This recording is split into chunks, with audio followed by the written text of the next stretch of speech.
자, 오늘 우리에게 주신 말씀은 야고보서 2장 14절에서 17절 그리고 5장 1절에서 6절 말씀입니다. 함께 합독하도록 하겠습니다. 시작. 내 형제들아, 만일 사람이 믿음이 있노라 하고 행함이 없으면 무슨 유익이 있으리요? 그 믿음이 능히 자기를 구원하겠느냐? 만일 형제나 자매가 헐벗고 일용할 양식이 없는데 너희 중에 누구든지 그에게 이르되 평안히 가라, 덥게 하라, 배부르게 하라 하며 그 몸에 쓸 것을 주지 아니하면 무슨 유익이 있으리요? 이와 같이 행함이 없는 믿음은 그 자체가 죽은 것이라. 아멘. 오늘 제목 여러분 마음에 드실 거예요. 부자 되세요. 부자 되세요의 말씀으로 박철수 목사님께서 말씀 전해주시겠습니다. 큐티 나눔 들으면서 든 생각이, 뿌리는 자가 따로 있고 가꾸는 자가 따로 있고 수확하는 자가 따로 있다. 그래서 우리가 이제 원하는 것은 수확하는 것만 원하는데, 실제적으로는 내가 씨를 뿌렸는데도 가꾸지도 못했고 수확도 못했고, 이런 사람도 있고요. 어떤 사람은 씨는 안 뿌렸는데 가꾸다가 결실을 못 보는 사람도 있고요. 어떤 사람은 씨도 뿌리지 않고 가꾸지도 않았는데 결실만 거두는 사람이 있어요. 그래서 나는 왜 이렇게 헌신을 많이 했는데 보답이 없어, 이럴 수도 있고요. 나는 하나님께서 복을 많이 주셔서 아무런 노력을 안 했는데 결실을 많이 주셨어, 이렇게 생각할 수가 있는데, 그 모두가 축복받은 사람이라는 거죠. 씨 뿌리는 자, 거두는 자, 그리고 가꾸는 자, 모두가 맡긴 달란트대로 맡긴 일을 행한 거죠. 그런데 우리는 원하기는 씨 뿌리고 가꾸는 것보다는 수확하는 사람이 되기를 원하죠. 그 수확하는 사람 어떤 사람인가요? 사실은 부자인데 부자 되기를 원합니다. 8월 달에 8월 20일경에 수원에서 권성구에서 새 모녀 사건 기억나시나요? 새 모녀 사건이 있었습니다. 60대 어머니 두 딸이 굶어 죽었죠. 그죠? 60대 어머니는 뭐 난소암인가 그랬고, 두 딸은 지적장애도 있었고 나치병이었고. 그런데 이제 문제가 되는 게, 남편이 사업을 하다가 몇 년 전에 부도가 나고 죽었고요.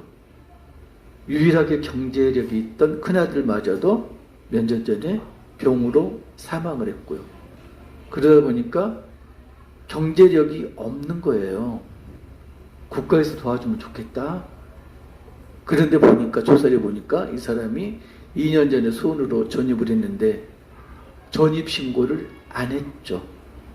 문제야 여러 가지 이유가 있겠지만은 가장 먼저 떠오르는 게, 남편이 남긴 빚 때문에, 빚쟁이들 때문에 주소를 밝히지 못하고 그냥 전입을 한 거죠. 그러니까 국가 그 복지 시스템에서 벗어난 거죠. 도움을 주고 싶어도 도움을 받을 수 없는 그런 상황.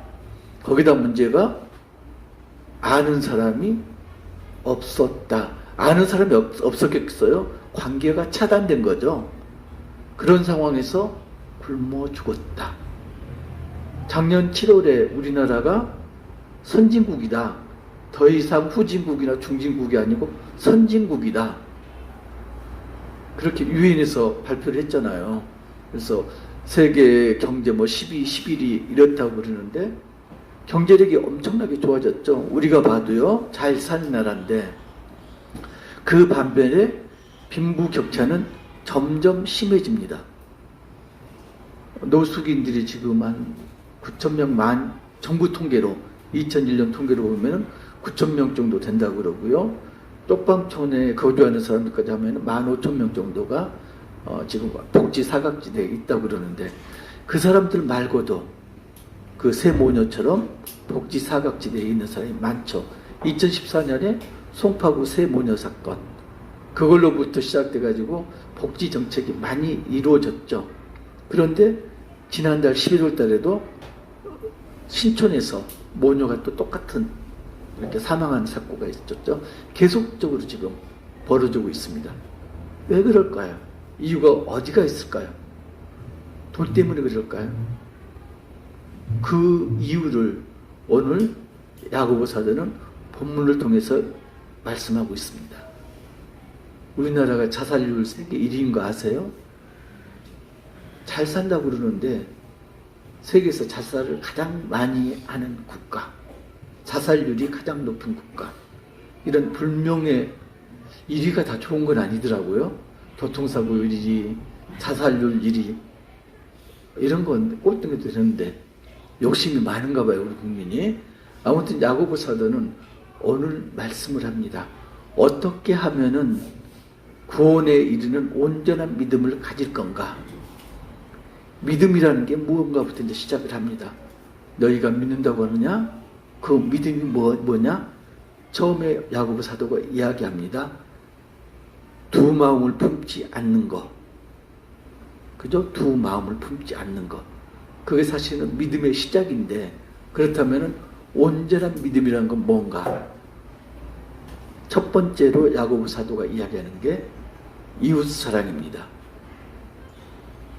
우리 흔히 그러잖아요. 너 밥은 먹고 다니니? 잘 먹고 다녀. 끼니 걸으면 안 돼.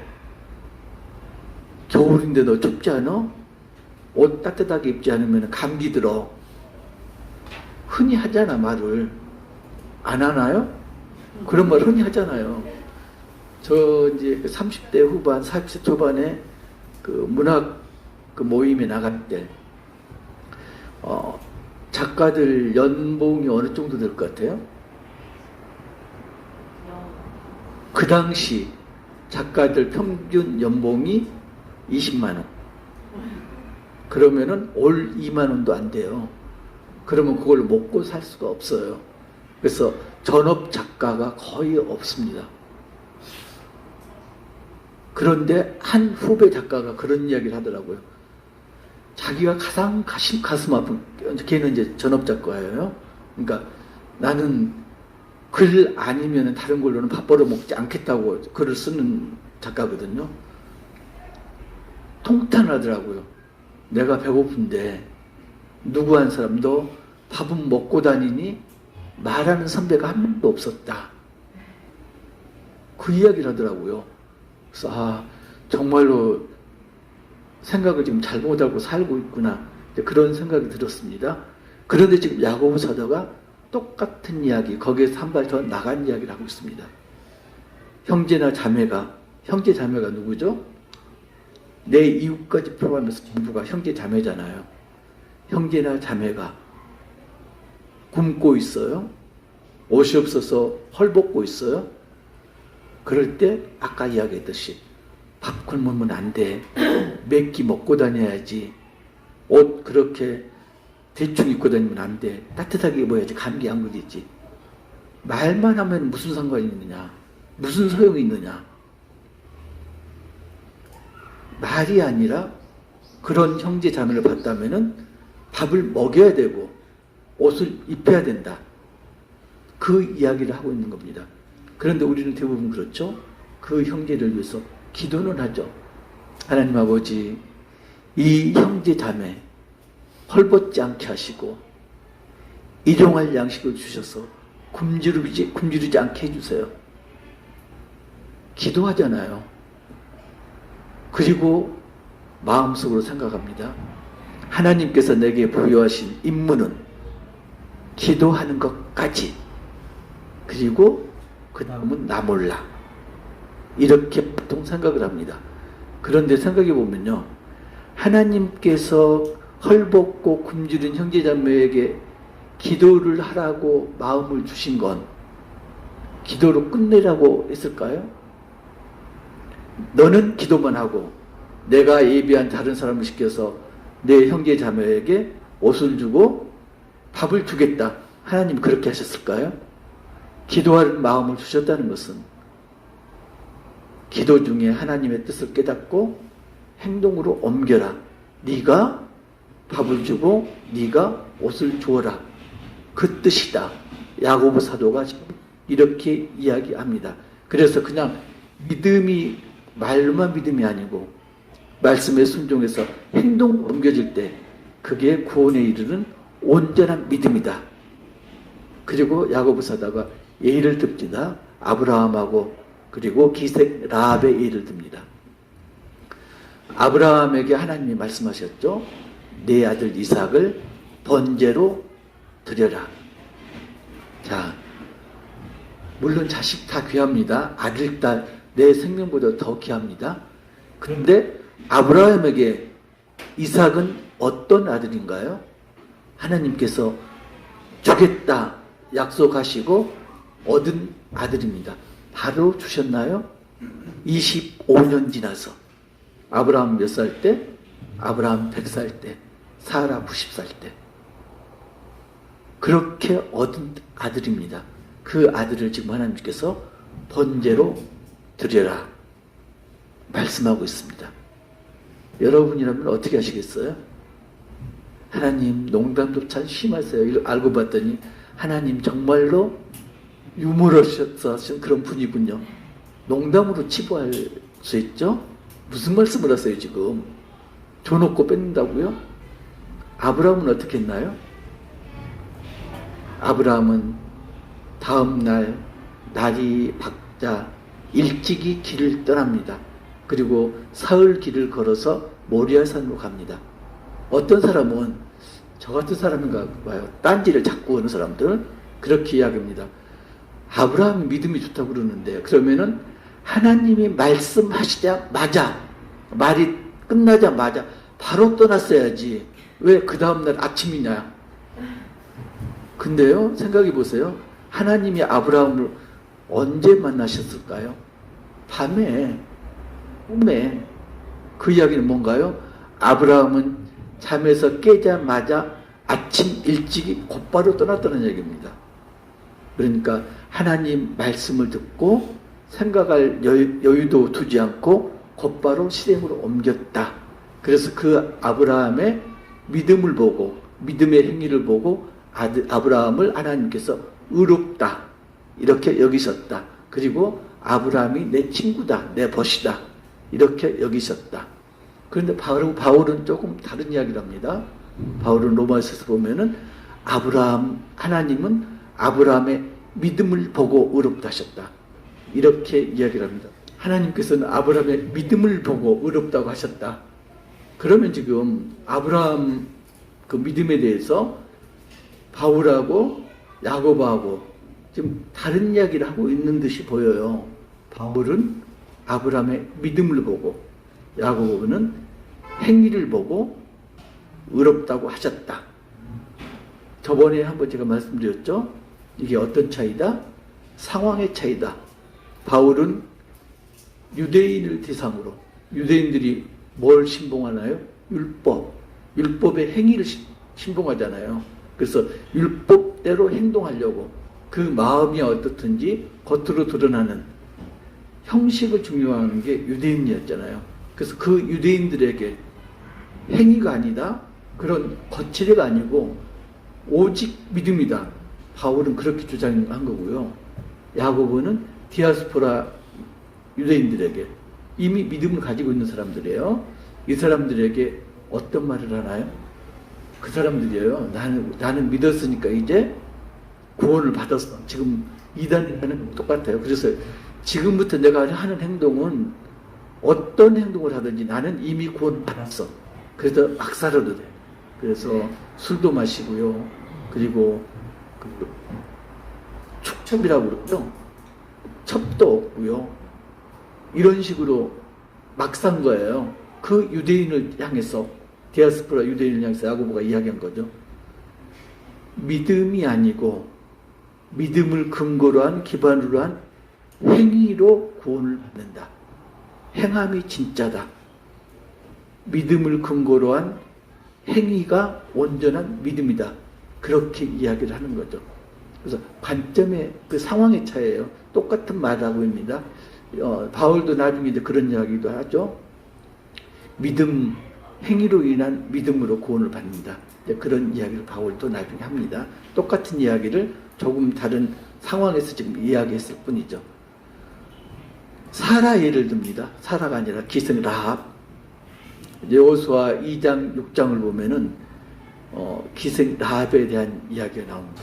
여호수아가 시딤에서 여리고성을 정복하기 위해서 여리고에 정탐꾼을 보냅니다. 몇 명? 2명을 보내요.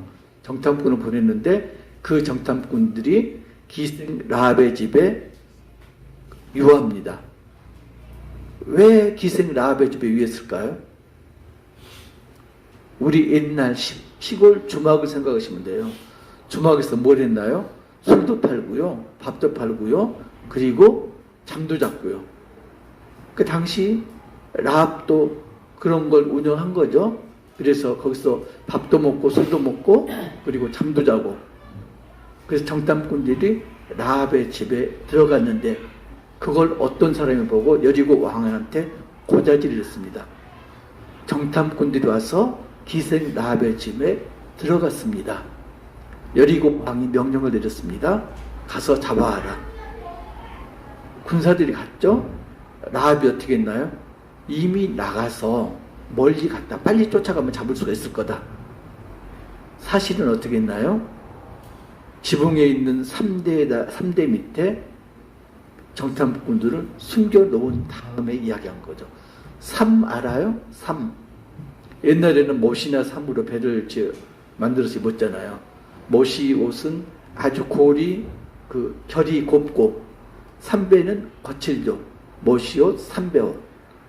못이도 키가 크지만은 삼대는 보통 사람의 어렸을 때 기억 보면 3배, 4배 정도 됐던 것 같아요.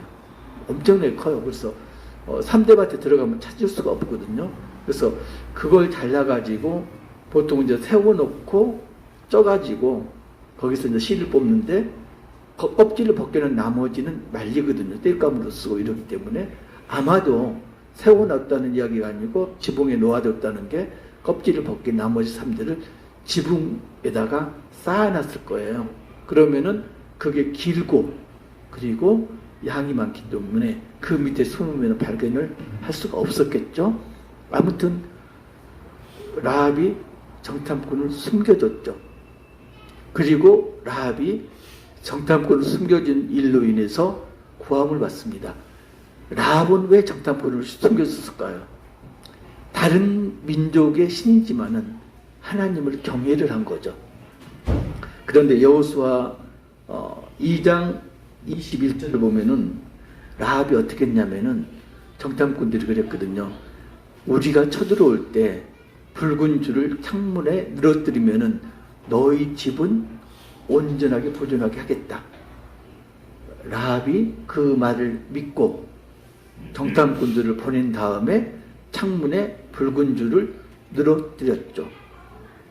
언제 공격할지 몰라요. 공격 직전에 늘어뜨린 게 아니고 정탐꾼들을 보낸 다음에 창문에 붉은 줄을 늘어뜨렸죠. 아브라함은 즉시 길을 떠났습니다. 라합도 즉시 붉은 줄을 늘어뜨렸습니다. 자, 하나님은 우리에게 요구하시는 것, 야고보 사도가 우리에게 권면하는 건 어떤 내용일까요? 너희도 아브라함처럼 자식을 번제물로 드려라? 아니면은 라합처럼 너희도 가족의 목숨을 담보로 붉은 줄을 늘어뜨려라? 그렇지는 않겠죠. 하나님께서 우리에게 말씀하시는 것, 이웃 사랑을 베풀라.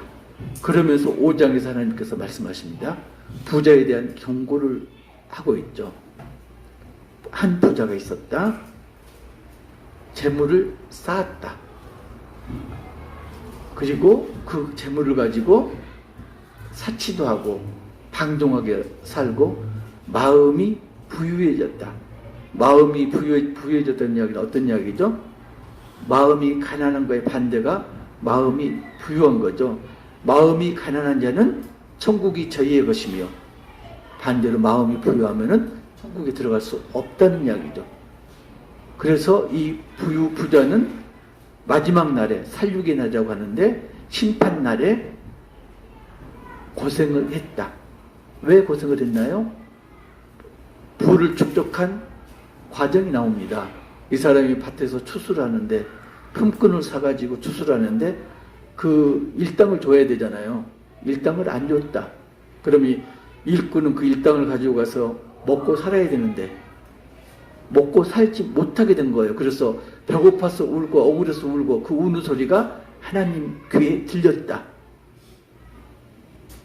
그러면은 하나님께서 그대로 보응을 하실 것이다. 마태복음 5장에 보면요. 5장 7절 보면은 긍휼히 여기는 자는 복이 있나니 그들이 긍휼히 여김을 받을 것이며 긍휼을 베풀지 못하면은 긍휼히 여김을 당하지 않는다. 이렇게 팔복에서 말씀하고 있습니다. 자, 여기서 이제 우리가 생각할게 어떤 게 부고 어떤 게 가난한 건가? 여러분 기준이 뭐예요? 부자하고 가난한 사람하고 기준이 지극히 주관적이잖아요. 얼마 전에 제가 뉴스를 보고 깜짝 놀랐어요. 그 아파트 월세가 가장 많은 게 얼마 정도 될 것 같아요? 얼마요? 예. 4억에 4천만 원. 월 4억에 보증금 4억에 4천만 원. 집이 없는 사람이에요. 가난한 사람이에요. 집이 없잖아요. 월세 살고 있는데. 그거하고 비슷한 게요. 집이 없어요. 그래서 보증금 20억에 월 2,700만 원. 집 없는 사람들이에요. 가난한 사람들이에요. 그죠? 가난하고 부자라는 게 그 기준이 지극히 주관적이에요. 그잖아요. 집이 있어서 부자다? 아니잖아요. 집 없어도 지금 4천만 원짜리 월세를 사는데 저는 이제 이해가 안 가지만 그렇게 살고 있대요. 그게 한두 집이 아닌가 봐요. 나오는 거 보면은. 그래서 1,000만 원 이상 월세 나가는 건 한남동 일지에서는 뭐 일반적인 그런 이야기 같고요. 그런데 초대교회를 생각하면은 초대교회는 어떤 일이 있었나요? 모든 사람들이 생활용품, 물질을 공유를 했죠. 그랬잖아요. 집 있고 밭 있는 사람은 그걸 팔아가지고 교회로 가져와서 사도 앞에 놓으면은 필요한 사람이 가져다 썼다. 초대교회 그랬어요. 그래서 초대교회에는 가난한 사람이 없었다. 이걸 카피한 게 뭔가요? 공산주의. 모든 사람이 평등하게. 공산주의 더 나가면 그거죠. 근본은 생산시설은 국가 거고 거기에서 나오는 생산물이나 이익은 모두가 공평하게 나눠 쓴다. 공산주의 기본이 그거예요. 그러면은 기독교 올리니까 공산주의가 전 세계를 휩쓸고 있어야 되잖아요. 근데 공산주의가 멸망을 하죠. 초대교회처럼 모두가 공평하게 나눠 쓰는데 멸망을 합니다. 왜 그럴까요? 초대교회에서는 공평하게 나눠 쓰는 것 외에 한 가지가 더 있었습니다. 뭐가 있었냐면은 모이기를 힘쓰고 성전에 나와서 모이기를 힘썼다. 그 이야기는 뭔가요? 성전에 나와서 기도하고 예배를 드렸다. 모이기를 힘썼다. 성도 간에 교제를 했다. 예배와 교제가 있었습니다.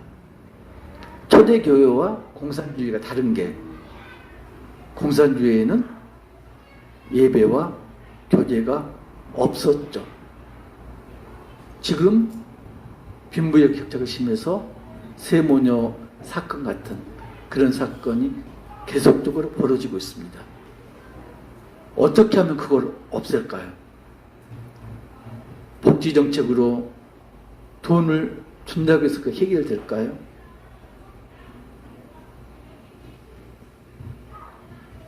중요한 게 뭐죠? 모이기를 힘쓰고 성전에서 예배드리는 것. 결국은 뭐죠? 사랑이죠. 사랑이 없었기 때문에 그 사람들이 소외된 거죠. 야곱 사도가 이야기하는 건 간단합니다. 그 사랑이 입으로만 나와서는 안 된다. 사랑이 행동으로 옮겨져야 된다. 그 이야기를 하고 있습니다. 마태복음 6장 19절, 20절, 21절 보면요. 야곱 사도가 이런 이야기를 합니다. 재물을 땅에 쌓아두지 말라. 재물을 하늘에 쌓아두라. 조금 전에 우리 야고보서 5장에 나왔던 그 부자는 지금 재물을 땅에 쌓아둔 거죠. 마태복음에서 마태 사도는 재물을 하늘에 쌓아두라 이렇게 이야기합니다. 하늘에 쌓아두라는 게 무슨 뜻일까요? 이게 이제 옛날에 지금도 그렇게 말씀하시는 분이 있겠죠. 옛날에 부흥 강사들이 이 본문 가지고 설교를 많이 하거든요. 재물을 땅에 쌓아놓지 말고 하늘에 쌓아두라. 하늘 은행에 쌓아두라. 하늘 은행에 저금도 하고 적금도 들어라. 그 이야기가 뭔가요? 헌금을 해라. 이 이야기거든요. 근데 하늘에 쌓아두라는 게 헌금만 이야기할까요? 더 나아가서 헌금보다 더 중요한 게 이웃사랑이죠. 왜요? 하늘 은행에 쌓아두면은 그걸 사용하시는 분은 하나님이시죠. 하나님은 누구를 위해서 그걸 사용하시나요? 자기 자식들을 위해서. 하나님 백성을 위해서 사용하잖아요. 하나님 백성이 누군가요? 나고 내 이웃이 하나님 백성이죠. 그래서 이웃사랑, 하나님 백성을 위해서 이웃사랑을 베푸는 게 하늘에 재물을 쌓아두는 거죠. 그게 어떤 거라고요? 그게 구원에 이르는 길이고, 그리고 내 마음이 있는 곳에 내 보물도 있다. 반대로도 되는 거죠. 내 보물이 있는 곳에 내 마음도 있다. 말씀은 명확합니다. 재물이 나쁜 게 아니고 그 재물을 어떻게 사용하느냐. 그래서 하나님 관점에서 보면은 땅 위에 아무리 재물을 많이 쌓아놓더라도 그 사람은 부자다, 가난한 사람이다? 부자가 아니다. 가난한 사람이다. 그런데 지금 재물이 없어서 땅에 쌓아놓는 그런 재물은 없지만은 이웃사랑, 돈 가지고 이웃사랑, 물론 돈이 필요한데 아니어도 이웃사랑 하잖아요. 관심을 가지고 기도하고 그리고 내 형편 되는 대로 돕고 가능하잖아요. 그러면은 하나님 입장에서는 땅 위에 재물을 많이 쌓아놓은 사람보다는 하나님 나라 하늘에 재물을 쌓은 사람, 이웃 사람을 행한 사람이 더 부자다. 참 부자다. 그렇게 여기시는 거죠. 부자 되고 싶잖아요. 저도 부자가 되고 싶고요. 여러분도 부자가 되고 싶잖아요. 그런데 부자가 되는 게 올 4천만 원짜리 월세를 사는 그게 아니고요. 이웃 사랑을 행하는 것. 그게 부자다. 야고보 사도는 지금 그렇게 말하고 있습니다. 디모데전서 6장 17절부터 보면요. 내가 이 세대에서 부한 자들을 명하여 마음을 높이지 말고 정함이 없는 재물에 소망을 두지 말고 오직 우리에게 모든 것을 후히 주사 누리게 하시는 하나님께 두며 선을 행하고 선한 사업을 많이 하고 나누어지기를 좋아하며 너그러운 자가 되게 하라. 이것이 장래에 자기를 위하여 좋은 틀을 쌓아 참된 생명을 취하는 것이라. 디모데전서에서는 지금 이렇게 이야기합니다. 이웃사랑을 행하는 게 뭐라고요? 결국은 내 구원을 이루는 길이다. 이렇게 말하고 있습니다. 그래서 이웃사랑이 첫 번째가 마음을 높이지 말고 교만하지 말라는 이야기죠. 교만하지 말고 그 다음에 그 정함이 없는 재물에 소망을 두지 말고 재물이요, 내게 아닌 건, 나에게 주시지 않은 건 내게 아닌 거예요. 빨리 포기를 하셔야 돼요. 정함이 없는 재물을 거기다 소망을 두지 말고, 그리고 소망을 어디다 두냐? 재물이 아니고 하나님께 두라. 그리고 선을 향하고 선한 사업을 많이 하고 나누어 주기를 좋아하고 너그러운 자가 되라. 디모데전서에서는 지금 이렇게 이야기를 하고 있습니다. 비슷한 이야기를 요한일서 보면은 요한일서 3장 17절 18절, 누가 이 세상의 재물을 가지고 형제의 공핍함을 보고도 도와줄 마음을 닫으면 하나님의 사랑이 어찌 그 속에 거하겠느냐. 자녀들아, 우리가 말과 혀로만 사랑하지 말고 행함과 진실함으로 하자. 지금 야고보서하고 지금 똑같은 이야기를 하고 있습니다. 재물을 가지고 이 세상 재물을 어떻게 쓰는 거라고요? 사치하고 방탕하고 마음을 부요롭게 하는 게 쓰는 게 아니고 궁핍한 형제를 돕는 데 써라. 그러니까 재물을 주시는 목적이 있는 거죠. 갑자기 나한테 눈먼돈이 생겼어요. 예기치 못한 재물이 생겼어요. 그거 너 잘 먹고 잘 살아 이렇게 주신 게 아니고 궁핍한 형제를 위해서 써라. 물질의 통로로 이용하시겠다고 주신 거죠. 그래서 그런 이야기를 하죠. 통로가 재밌는 게요, 기름 통로에는 기름이 다 빠져나가고 나면은 기름이 묻어 있어요. 그잖아요. 참기름병 다 쓰고 나서 참기름 묻어 있잖아요. 물질의 통로도 마찬가지다. 하나님께서 물질을 주시면은 내 통로를 통해서 그거에 궁핍한 이웃에게 전해지면은 내게는 뭐가 남는다? 물질의 찌꺼기가 남죠. 너는 그거 먹어라. 물질이 많다면 찌꺼기가 많죠. 떨어지는 게. 하나님 그렇게 말씀하셨는데, 목적을 그렇게 하셨는데 그게 아니고 내게 온 물질은 전부 내 거. 그러면 그런 순간 물질이 차단되죠. 더 이상 물질이 공급되지 않죠.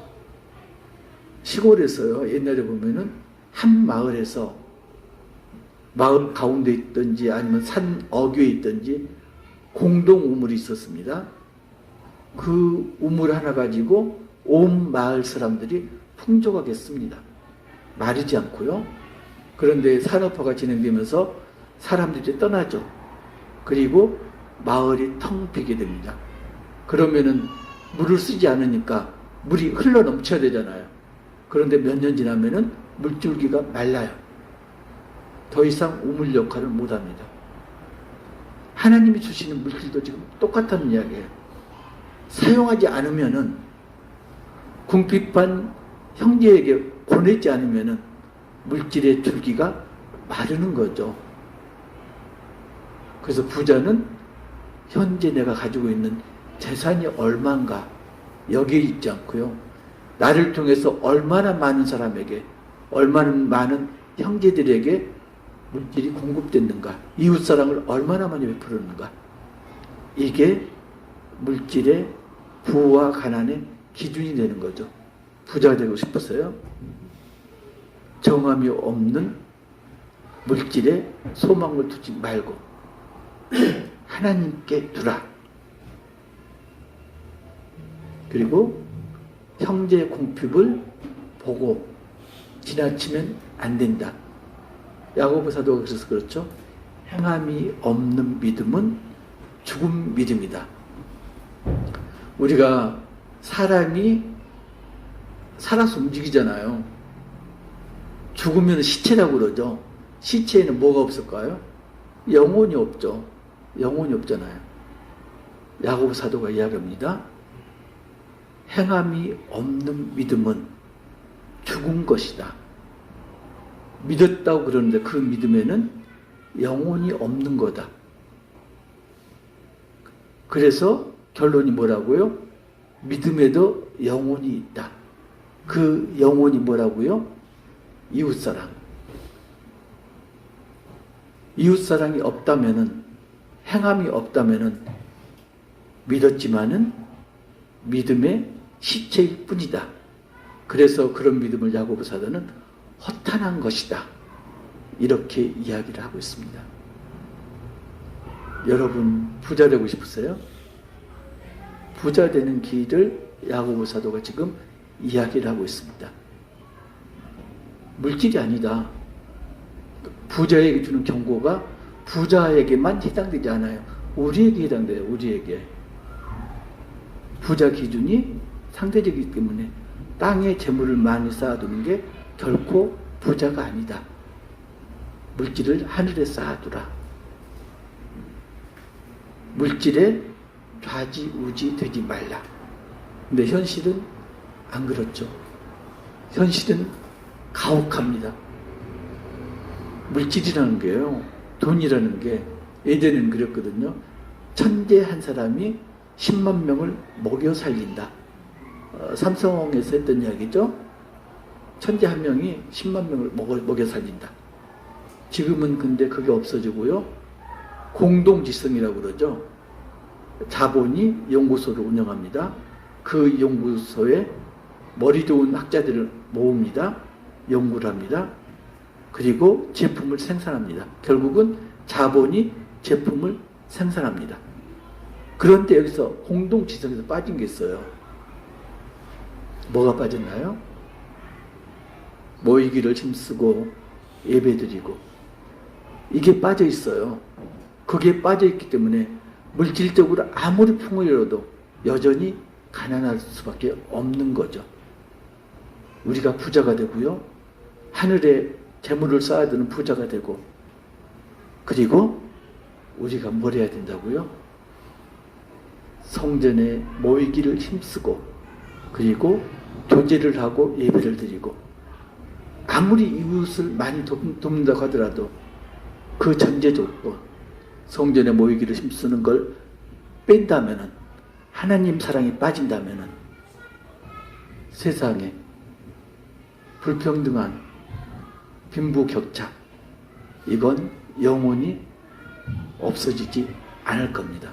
부자 되기 원하시죠? 하늘나라에 많이 재물을 쌓아두시고, 그게 이웃사랑으로 나타나는 우리 가족 되시기를 주님의 이름으로 축복합니다.